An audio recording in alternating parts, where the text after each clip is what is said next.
Good morning, all of you of class 6th standard type students. Now I am going to teach first lesson जीवन इन हिंदी।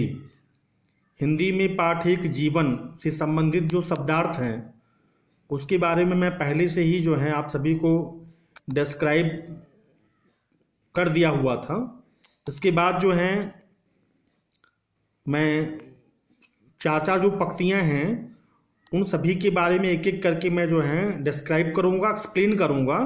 जैसे books आपको जो है school class में पढ़ाया जाता है, सेम मैं ये वर्क जो है आपको ऑडियो वीडियो क्लिप के थ्रू देने जा रहा हूं। आप ये 4 लाइनें देख रहे हैं।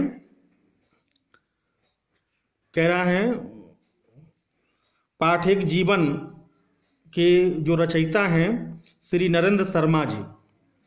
तो पाठ एक जीवन के रचयिता नरेंद्र शर्मा जी का कहना है या कवि का कहना है कि कम देकर ज्यादे पाने की आदत बहुत बुरी है, तन का पूरा पड़ भी जाए मन रीता रहता है, कभी न चुकने वाला ऋण है जीवन बहुत कठिन है, यूं मरने तक हर जीने वाला जीता रहता है।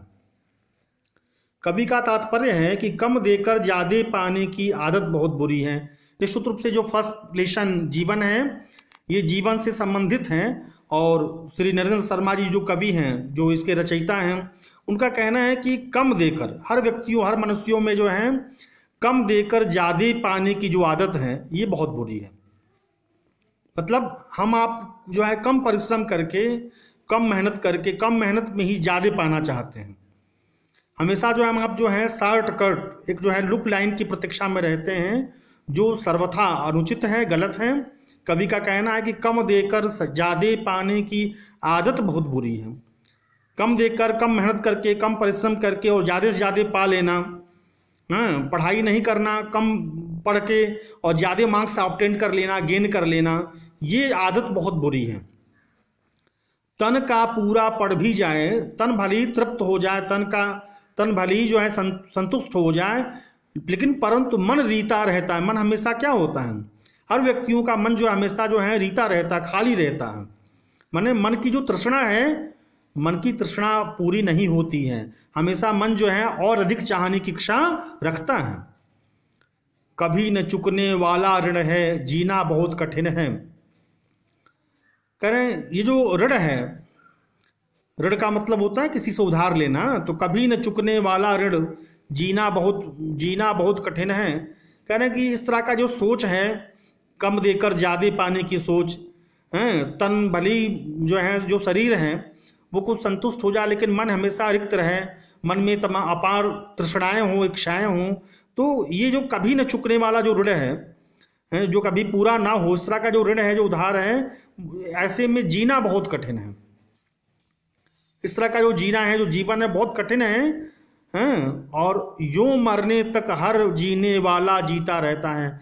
ऐसे हर मरने वाला व्यक्ति जो है वो जीने वाला जीता रहता है। मतलब ये हो गया कि हर व्यक्ति जो है जीवन पर्यंत यानी जीवित रहने तक हमेशा जो है जो मन की जो रीता है, मन की जो खालीपन है, मन का जो तृष्णा है, ये तृष्णा हमेशा बराबर बनी रहती है। और जो है कभी न चुकने वाला एक तरह का ये ऋण है। ऐसे में जीवन बहुत कठिन हो जाता है और मरने तक, मतलब जो है मरने तक जो है हर जीने वाला व्यक्ति उसकी तृष्णाएं बड़ी प्रबल होती हैं। ये इस लाइनों का अर्थ है। अगला नेक्स्ट जो पैराग्राफ से उसमें दिया हुआ है, आते हैं फल उन वृक्षों पर जो न उन्हें खाते हैं। तो फल जो है उन्हीं वृक्षों पर लगते हैं जो वृक्ष जो है अपना फल स्वयं नहीं खाते हैं। आपने देखा होगा कि जो है जो वृक्ष है वो अपना फल स्वयं नहीं खाते हैं। तो आते हैं फल उन्हीं वृक्षों पर, उन्हीं पेड़ों पर फल लगते हैं जो अपना फल स्वयं नहीं खाते हैं। छां जहां मिलती औरों को छत्र वहां छाते हैं।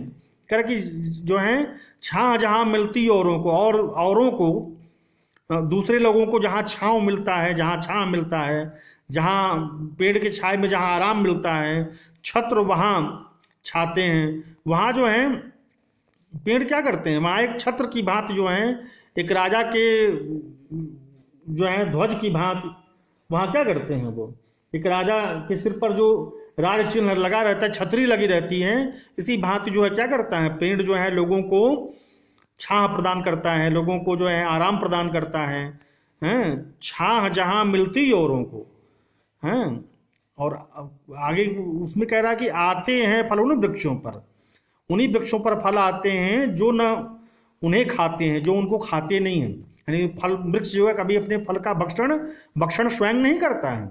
और छाह जहाँ मिलती, छाह वहीं मिलती है जो औरों को छत्र प्रदान करते हैं, औरों को छतरी प्रदान करते हैं, उन्हीं व्यक्तियों को छाह मिलती है। ये इस लाइन का मतलब है। गाते हैं जो गीत कभी न अपने न गीत गाते हैं। कह रहा कि गाते हैं जो गीत तो गाते हैं, लेकिन अपने लिए कभी गीत नहीं गाते हैं। गाते हैं जो गीत कभी अपने न गीत गाते, मतलब गीत गाने वाला व्यक्ति कभी अपने लिए गीत नहीं गाता है, वो हमेशा जो है दूसरों के लिए गीत गाता है ना। छाह देने वाला व्यक्ति जो है कभी खुद छतरी नहीं पहनता है, वो दूसरों को छतरी प्रदान करता है। हेम हिमावत कब अपने हित हिम आतप सहता है। करके हेम का मतलब होता है सोना, एक तरह का धातु है, और हिमावत का मतलब होता है हिमालय। जो हेम है, हिमावत है, माने हेम का मतलब सोना रूपी जो धातु है, हिमावत मतलब हिमालय। ये कब जो है अपने हित, कब अपने फायदे के लिए, अपने हित के लिए, अपने लाभ के लिए हिम आतप सहता है। मतलब हिम का मतलब होता है बर्फ, और आतप का मतलब होता है धूप।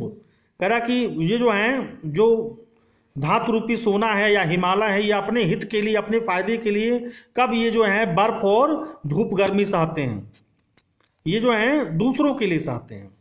ये इसका मीनिंग है कि दूसरों के लिए जो है धूप गर्मी बराबर सहते रहते हैं। इसके बाद जो नेक्स्ट जो पैराग्राफ्स हैं उसका आप समझें। सर्जित होते मेघ विसर्जित कणकड़ पर हो जाने। कह रहा सर्जित होते मेघ, जो मेघ हैं, जो बादल हैं, वो क्या होते हैं, उनकी जो रचना है, तो सर्जित होते मेघ, यानी मेघ इट मीन्स जो बादल हैं, जो मेघ है, वो सर्जित होते हैं, उनका जो निर्माण होता है, उनकी जो रचना होती है, वो विसर्जित कणकर पर हो जाने। तो उनका क्या होता है, उनका कणकड़ जो है विसर्जित हो जाता है। जब उनका विसर्जन होता है, विसर्जन का मतलब हो गया कि जब वो जो है समाप्त हो जाते हैं, तो वो अपना कणकड़ क्या करते हैं, बहा देते हैं। सर्जित होते मेघ, यानी जो मेघ जो है अपना निर्माण करते हैं, रचना करते हैं, उनका कणकड़ क्या हो जाता है, बह जाता है, कणकड़ उनका विसर्जित हो जाता है।